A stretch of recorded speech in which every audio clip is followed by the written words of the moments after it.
Hola iglesia, un abrazo, Dios les bendiga a cada uno de ustedes. Estamos avanzando en esta serie de mensajes que hemos denominado la iglesia que viene. Todos aquellos que amamos al Señor y que amamos la iglesia, la comunidad de creyentes nacidos de nuevo, tenemos un particular compromiso, ¿cierto?, con nuestras vidas en el ejercicio justamente de aquello que llamamos ministerio. Y como tú y yo desarrollamos nuestros ministerios justamente en la iglesia, en el conjunto de personas que están llamadas justamente para el servicio, en el contexto de la misión de Dios, bueno, nos preocupan muchas cosas, ¿no? Ya hemos hablado varias de ellas, pero hoy te quiero hablar de una en particular, una que hace que las iglesias sean muy especiales, especiales, no solamente para quienes conforman o son parte de esa comunidad, sino que también para aquellos que eh, están circunstancialmente relacionadas con ella de distintas maneras. Te quiero hablar de la generosidad, una iglesia generosa. Y una iglesia generosa, particularmente generosa en las Escrituras, la encontramos en Filipos, en la iglesia de los filipenses. Este libro maravilloso que nos deja justamente una enseñanza maravillosa respecto de cómo es una iglesia cuando es dadivosa, cuando abre sus manos para participar de la tribulación, de la necesidad, de manera comprometida con aquellos que la están experimentando. Hoy en día, nosotros como nación estamos viviendo una situación particularmente compleja desde el punto de vista social. Han crecido los índices de pobreza, el fenómeno de la migración trae personas que tienen muy escasos recursos y las puertas de las iglesias son golpeadas, ¿cierto? En el sentido de auxilio, de necesidad. Y se abre una oportunidad para la generosidad de manera extraordinaria para las iglesias del Señor. Y quiero hablarte de esta iglesia porque la carta de Filipenses expresa la gratitud del apóstol Pablo por esta iglesia que tanto amaba el apóstol. Escribe desde prisión. Esto es muy importante considerarlo al momento de darle lectura a lo que vamos a leer y reflexionar, porque el apóstol Pablo le da gracias a los filipenses porque aún estando él recluido en una, no exactamente en una prisión, sino en una casa que oficiaba de reclusión para él, donde él tenía ciertas libertades, pero por cierto tenía una reclusión que podríamos llamar domiciliaria, pero justamente por eso, por estar privado de libertad, el apóstol no podía trabajar, no podía hacer ministerio afuera, ni tampoco podía practicar su oficio para poder levantar recursos para sus propias necesidades. Quienes por alguna situación, bueno, la pandemia nos dejó el ejemplo mayúsculo, ¿no?, de cómo la reclusión obligada, el confinamiento, obligó a muchas personas, ¿cierto?, a tener que dejar sus trabajos porque, bueno, tenían oficios que requerían presencialidad en ciertos lugares y, bueno, y la reclusión trajo un tremendo problema desde el punto de vista económico. Y bueno, eso es lo que está viviendo el apóstol Pablo. Y cuando le escribe una carta en gratitud, porque aún estando él recluido, la iglesia ha extendido sus manos y ha llevado bendición a este necesitado apóstol. Tú sabes que cuando uno está en esa situación, cualquier ayuda es absolutamente necesaria. Quienes han vivido la privación por alguna situación de recursos, por falta de trabajo, saben que hay momentos críticos y la necesidad apremia, en algunos momentos incluso al punto de la urgencia. Y lo peor que puede ocurrir es que nuestro entorno inmediato, particularmente la familia, ¿no?, esté indolente ante esa necesidad. Bueno, ahora, la ayuda tan necesaria no siempre se hace presente. Sin embargo, hay quienes que a través de un ejercicio dadivoso extienden sus manos. Y cuánto más la iglesia del Señor. Tú y yo, que somos beneficiarios del amor del Señor por pura gracia, bueno, el Señor nos enseña justamente a ser generosos porque nuestro Señor mismo lo fue. Son estas personas las que extienden sus manos y nos enseñan de la generosidad. Yo tengo, y seguramente también tú tienes lindos ejemplos de personas que producto de una actitud generosa han bendecido tu vida, y no solamente eso, sino que a lo mejor te han dado una lección, como a mí, no una vez, sino que varias veces, me han dado una lección de generosidad allí donde mi corazón necesita ser enseñado. Bueno, es un atributo escaso, ¿eh? Hoy en día el individualismo tan característico de nuestro siglo, tan característico de esta cultura, un extremo individualismo hace que los ojos se cierren ante las necesidades. Los oídos, ¿cierto?, son cerrados ante la necesidad de personas que no solamente requieren algo para solventar alguna necesidad particular, sino que incluso a veces simplemente para poder sobrevivir. Bueno, si esto es particularmente extraño de encontrarlo a nivel particular, justamente por esta causa de individualismo, tanto más en términos colectivos y particularmente en la iglesia.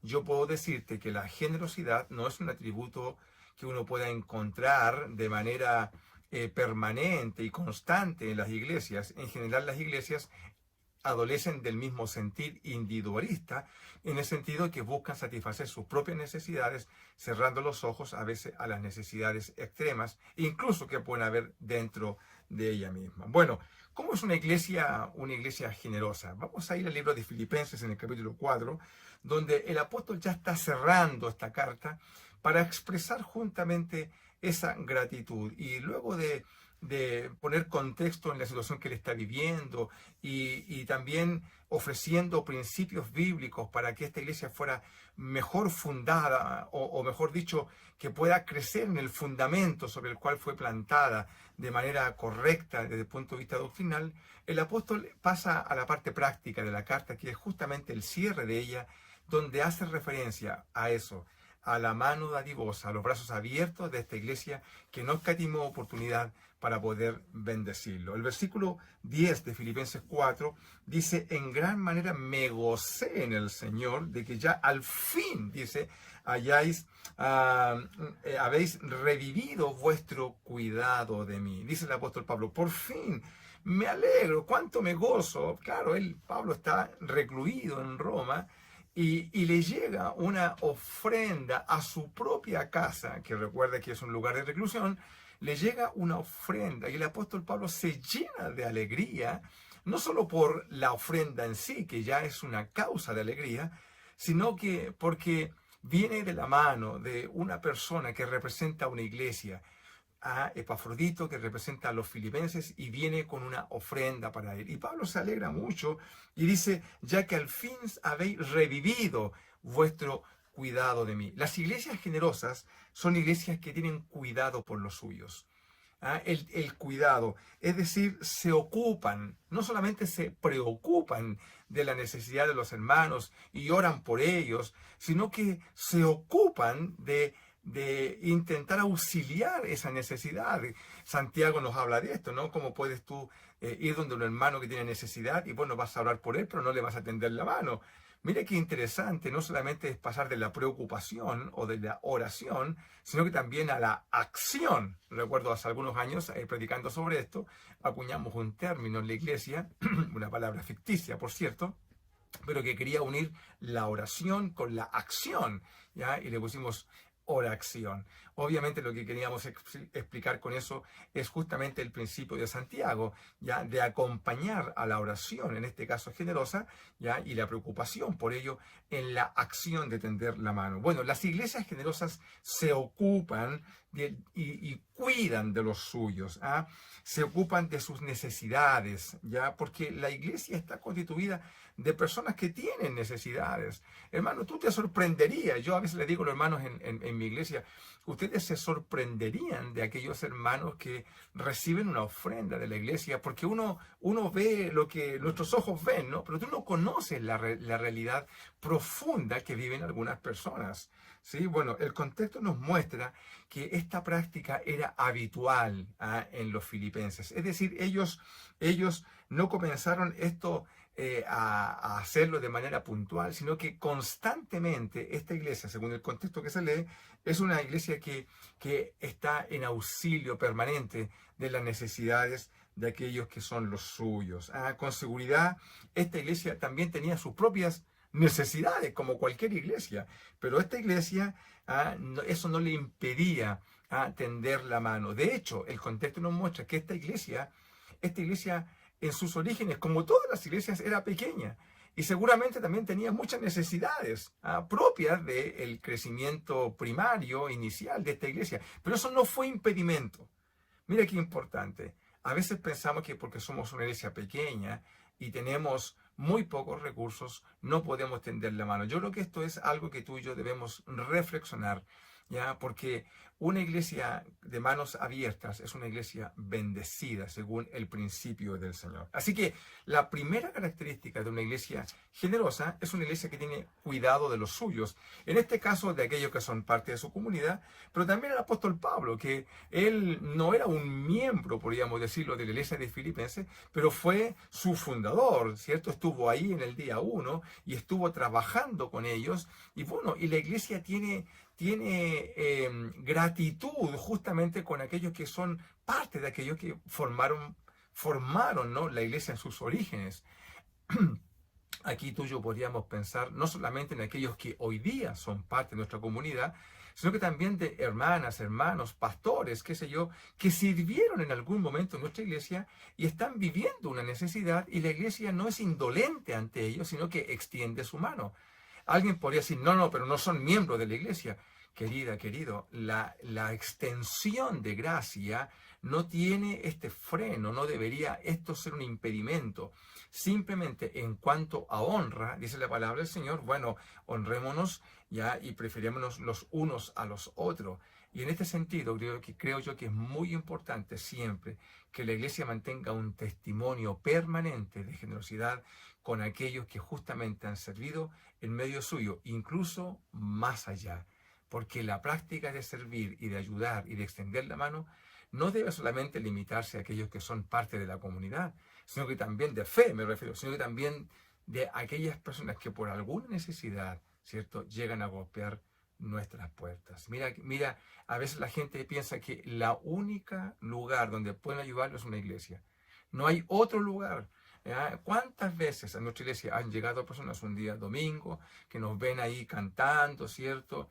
Se acercan a nosotros y nos cuentan sus desgracias, sus problemas, con la única esperanza de que ya que es una iglesia y se supone que son personas que alaban y adoran a un Dios generoso, buscan, ¿cierto?, ayuda y auxilio. Yo sé que tú podrías estar pensando, bueno, la gente se aprovecha de uno, pero querido, no juzguemos nosotros el corazón. La Biblia dice, al que te pide, dale. Y es un principio que yo, de manera de particular, lo aplico en mi vida, ¿cierto? A veces he tenido dificultades con hermanos en la iglesia porque se resisten a esto, pero yo digo, Señor, tú juzgas los corazones. Ya yo voy a tender la mano a quien así me lo pida. Bien, bueno, entonces las iglesias generosas tienen cuidado, ¿cierto? Cuidado de las personas. Lo segundo es que tienen una disposición de solicitud, es decir, no son iglesias que responden, reaccionan de manera emocional ante una necesidad, sino que tienen una disposición permanente a la generosidad. La segunda parte de este texto dice que, bueno, me alegro mucho de que hayáis revivido este cuidado de mí, de lo cual también estabais solícitos, dice, solamente que le faltaba la oportunidad. Es decir, la iglesia tenía una disposición que no nació de algo espontáneo, sino que la iglesia tiene una característica, es parte de su esencia. El texto muestra que la generosidad de esta joven iglesia no fue algo repentino, sino que el mismo texto muestra que era una práctica común. Mira qué lindo, una iglesia que ha incorporado la práctica simplemente de ser generosa. Estar solícito significa que la iglesia estaba atenta a la necesidad de Pablo y que ponía diligencia en la forma de cómo resolverlo. Es decir, había una reflexión interna de las personas que conforman la iglesia de ver cómo resolvían esta necesidad. Es decir, había un ministerio, podríamos llamarlo, ¿cierto?, de personas que se preocupaban de esto y que se ocupaban a través de tomar acciones concretas para que la ayuda llegara donde se necesitara. Mira qué importante esto, hermano. A mí me bendice mucho, ¿cierto? Cuando por alguna situación a nuestra iglesia llegan personas en distintas maneras, ocasiones, realidades diferentes. Y que bueno que exista una mecánica interna de auxilio inmediato.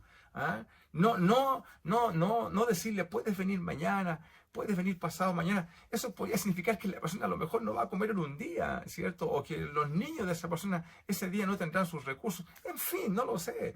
¿Ya? Y que la iglesia pueda reaccionar con rapidez, con prontitud, porque tiene una disposición interna, ¿cierto?, a responder ante esa necesidad. ¿Mm? El retraso, ¿cierto?, en la materialización de esta ayuda no se debía a la falta de atención. Pablo dice, me alegro de que al fin hayáis revivido, claro, pero no significaba eso que la iglesia había descuidado esto. Simplemente significaba que no habían podido concretarlo por alguna situación. Es decir, como Pablo dice, le faltaba la oportunidad para que se hiciera efectiva la ayuda, pero no era por falta de preparación. La iglesia estaba solícita en ayudar. Este es un buen momento para reflexionar en nuestra propia necesidad. Qué importante es la iglesia que pueda ser entendida, comprendida en el vecindario, como una iglesia que no solamente se mira a sí misma, sino que está atenta a la urgencia, a responder a las urgencias que puedan suceder. En tiempos de pandemia, las iglesias abrieron sus puertas, las iglesias repartieron alimentos, las iglesias dieron techo, las iglesias hicieron comedores, las iglesias hicieron muchas ayudas. Fue una oportunidad maravillosa para la iglesia del Señor para extender sus manos y poder mostrar con hechos concretos que el amor del Señor también se expresa a través del tender la mano, como la iglesia lo hizo. Bendecidas iglesias que respondieron. Yo me acuerdo un día cuando fui a una iglesia en particular, entré al templo, un templo hermoso, querido, un templo de características, podríamos llamarles tecnológicas, de última generación. Lindo el templo, y cuando llegué estaba todo el templo ocupado por camas, ¿cierto?, dignas, donde dormía gente en situación de calle. Recuerdo haber entrado ahí, escuchar ronquidos, ¿cierto?, un ambiente de penumbra, porque ya era tarde durmiendo, y yo decía, Señor, qué lindo es esto, qué lindo, qué bueno es. Yo sé que hay un montón de cosas que se nos vienen a la cabeza, cómo hacemos, bueno, en fin, pero cuando tú tienes la disposición, créeme, el Señor va a abrir nuestro corazón y nos va a enseñar cómo hacerlo. Bueno, algo más, porque las iglesias que son generosas se hacen parte de la tribulación de sus hermanos. Mira, el versículo 11 dice, sin embargo, bien hicisteis en participar conmigo en mi tribulación. Cuando el apóstol Pablo habla de tribulación, la palabra tribulación lo que quiere decir es que Pablo tenía una necesidad extrema. Y claro, si está recluido, no puede trabajar, no tiene los medios para subsistir por sí mismo autónomamente, necesita el auxilio de sus hermanos. Hoy día es lo mismo. Hay personas en nuestra iglesia que necesitan el auxilio nuestro y con necesidad. No hablo de personas que no quieran trabajar. El apóstol Pablo dice que el que no trabaja no coma, ¿cierto? No hablo de personas que viven siempre de manera permanente, lo han hecho una práctica en sus vidas, ya de vivir de la generosidad de los terceros. No hablo de eso. Hablo de la necesidad genuina, ¿cierto? Constatable, evidenciable, ya, de personas que haciendo un esfuerzo mayúsculo, no pueden levantar recursos suficientes. Bueno, es una tribulación. Y el apóstol Pablo dice, bien hicisteis en participar conmigo. ¡Qué bueno! Es bueno que ustedes hayan hecho esto. ¿Ya? Y luego da las razones por qué. Bueno, él lo clasifica como una tribulación. Yo me pregunto, ¿somos tú y yo conscientes de las tribulaciones que viven nuestros hermanos? Hace años atrás, recuerdo, creo que lo conté hace un tiempo atrás, esta experiencia. Me estaba retirando del templo con mi familia, tomé el vehículo y a unas 5 o 6 cuadras de nuestro templo, ya habiendo pasado 1 hora y media quizás de que terminó, porque tú sabes que los pastores siempre somos los últimos en irnos, había pasado ya un buen rato y voy avanzando y veo una familia completita, el matrimonio y 2 niñas que estaban parados en una esquina, en un lugar poco habitual, no estaban esperando un micro en esa esquina, y los miro y me acerco y les digo, ¿qué les pasa, querido? ¿Por qué están acá? Y no, bueno, hasta que en un momento, luego de mi insistencia, me dijeron, pastor, no tenemos un peso para irnos a casa. Y ellos en ese momento vivían muy lejos, yo diría que fácilmente unos 28 kilómetros de la iglesia. No tenemos cómo irnos. Yo digo, bueno, obviamente reaccionamos ante esa necesidad y, y yo me pregunté, y un día, recuerdo en el templo, yo pregunto y dije así, ¿cuántos de ustedes han llegado a la iglesia sin tomar desayuno porque no tenían desayuno? Bueno, ese tipo de preguntas, cuando se hacen evidentes, yo creo que tú y yo abrimos los ojos ante tribulaciones que están viviendo nuestros hermanos y de las cuales somos ciegos. Hay personas que se van a la iglesia, si el culto es la mañana, retornan a sus hogares y no tienen perspectiva de almuerzo. Bueno, y el domingo nos vemos, nos encontramos, nos abrazamos. Querido, creo que es tan importante. Yo siempre le digo a mis hermanos, querida, querido, si yo no lo observo porque no es evidente, por favor, abre tu corazón, cuéntame tu necesidad. Por cierto que tendremos los resguardos, los cuidados, pero hay un principio en esto, que nadie en nuestra comunidad de fe viva urgencias tales que no tenga, por ejemplo, para subsistir. Eso es imposible, porque la iglesia en sus orígenes, la iglesia compartían todo. La iglesia repartían, ¿cierto?, para cubrir todas las necesidades. Está en el ADN de la iglesia, está en la singularidad de ser hijos de Dios, el ser generosos unos con otros. En la iglesia nadie debería tener una necesidad, ¿cierto?, al punto de la urgencia, de la subsistencia, porque somos hermanos y estamos justamente para auxiliarnos en necesidad. Tú conoces las cartas de Pablo, como una y otra vez él da gracias y él mismo se hizo parte de ofrendas que tenía que llevar a la iglesia, a las iglesias de Judea, porque estaban viviendo en hambre. Y él se preocupó no solamente de entregar el evangelio y predicar y hacer todo lo que tú sabes que hizo, sino que también él recolectaba ofrendas para llevarlas a las iglesias que tenían necesidad. Mira qué importante. Bueno, avancemos, porque una iglesia generosa, además de tener cuidado por las personas, de tener una disposición permanente al auxilio, de hacerse parte de las tribulaciones de sus hermanos, también no se cansa de ayudar una y otra vez. Una y otra vez, una y otra vez. ¿Cuántas? Una y otra vez.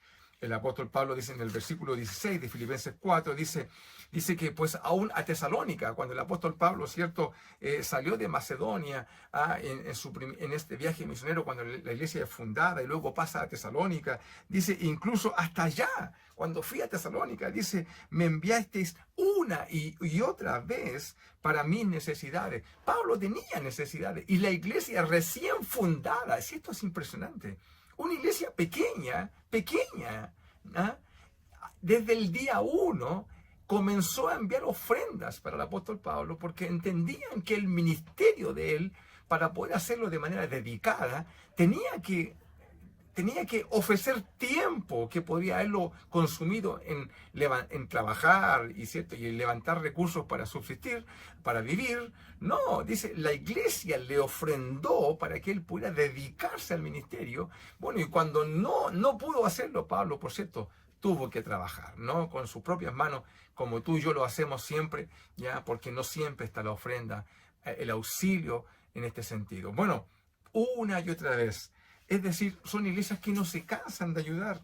La iglesia de Filipo no fue generosa solamente en un momento, lo era permanentemente, ya constantemente era generosa, ya una y otra vez. Si la necesidad persiste, entonces, bueno, la iglesia se seguía haciendo presente.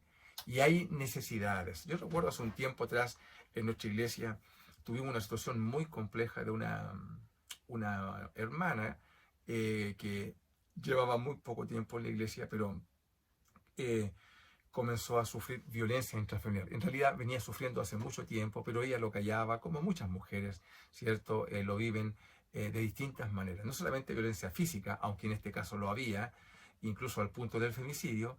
Esta hermana es la hermana que fue nuestra hermana que abrió nuestros ojos para constituir toda una línea de acción en nuestra fundación, en la Fundación Bethesda, para el apoyo a las mujeres que viven violencia, ¿cierto?, por ser mujeres. Entonces, ella fue la primera persona que abrió nuestros ojos, pero cuando ella llegó, nuestra iglesia conoció esta situación y nosotros nos dimos cuenta que algo teníamos que hacer. O sea, lo primero que había que hacer era sacarla de su casa, ¿cierto? Porque, y ahí hubo que hacerlo con auxilio policial, porque tú entenderás que hay protocolos, tuvieron que cumplirse, por cierto, pero sacarla significaba ponerla en algún lugar. ¿Y a dónde íbamos a ponerla? Y tenía que ser un lugar que tenía que estar, por prescripción, ¿cierto?, de los propios procedimientos judiciales, un lugar que sea no conocido, no publicable, por cierto, menos por la persona que la agredía.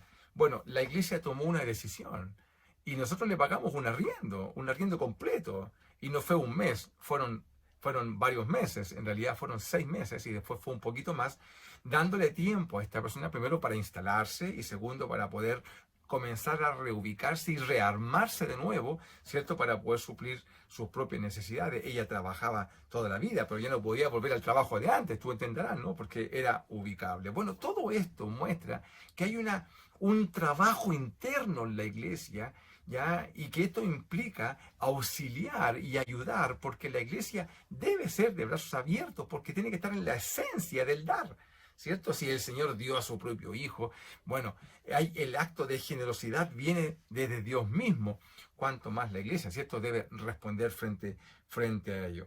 Así que si la necesidad persiste, la necesidad se sigue cubriendo, ¿cierto? Y la iglesia se sigue haciendo parte, porque estamos para ayudarnos unos a otros. La iglesia es una familia. ¿Y qué es lo que tú esperas de tu familia? Que te ayude, ¿cierto? Bueno, y también, por cierto, tú ayudar, pues si no solamente recibimos, ya el principio dice que más bendición hay en dar que en recibir. ¿Ya? Y ya para ir terminando, porque también una iglesia generosa, siento, tiene entre sus propias filas hermanos que la materializan. Y aquí encontramos a Epafrodito. Fue Epafrodito, ¿cierto?, el que tuvo la bendición de juntar todo lo que Filipos había reunido, y él viajó hasta Roma, ubicó al apóstol Pablo y le entregó, ¿cierto?, la ofrenda en sus manos. Y como decimos nosotros, se ganó la bendición de ver el rostro del apóstol Pablo contento, alegre, ¿cierto?, por haber recibido esta bendición. Ojalá que nuestra iglesia se llenen de Epafroditos, de personas que sean generosas y que también lo materialicen, yendo a donde está la necesidad y entregándola para llevarse la bendición justamente del acto tan hermoso como es bendecir a las personas, ¿cierto? En este caso, con una ofrenda. Pues bien, todo esto me hace pensar y reflexionar en la importancia de que en nuestras iglesias existan personas como Epafrodito, ¿cierto? Porque la iglesia no son paredes, no son las paredes las que van a ofrendar y las que van a ir a entregar las urgencias, ¿cierto? Los distintos lugares donde así se requiera. Son personas. Y tú puedes ser esa persona. Sé generosa, sé generoso, abre tus manos, ¿ya? Deja que el Señor te enseñe y que tú y yo aprendamos que tú no dependes de los sistemas del mundo ni de los vaivenes de la economía. Como hijos de Dios dependemos del Señor. Ahí está nuestra dependencia, ahí debe estar nuestra fe, ¿cierto? Y que si tú eres generoso, este principio maravilloso traerá bendición sobre tu vida. Y eso no significa, ojo, necesariamente económica, simplemente significa bendición. En el ejercicio del dar que hemos visto aquí, todos los involucrados ganaron. Ganó Pablo porque recibió la bendición. Ganó Epafrodito porque fue quien la llevó. Y ganó la iglesia porque la Biblia dice que más bendición hay en dar y en recibir. O como dijo el apóstol Pablo, no busco regalos de ustedes, lo que busco es fruto que abunde en vuestra cuenta. Si ustedes son generosos, un fruto de bendición abundará en vuestras cuentas y será de bendición para muchas personas, pero también y particularmente para cada uno de ustedes. Dios les bendiga. Padre, gracias, enséñanos, ¿cierto?, que en la generosidad hay bendición. Que nuestras iglesias sean iglesias de brazos abiertos para extender bendición. En el nombre de Jesús. Amén. Dios les bendiga. Un gran abrazo, bendiciones.